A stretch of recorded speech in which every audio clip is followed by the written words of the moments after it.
கொண்டு கண்ணை காட்டு வழி பாதையா யமுனா நதிக்கரையை கடந்து ஆயுர்வாடி வட்டணம் விட்டு வாரார். அப்ப இவர் வரக்கூடிய வழியில சிவன் ஒளிந்திருக்கக்கூடிய பூங்காவன தோட்டத்தை பார்த்தார்.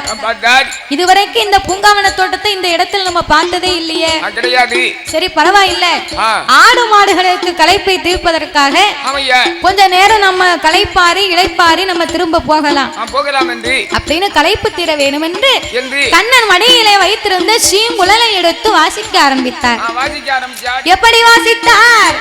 எப்படி எப்படி ஆடாய் பசு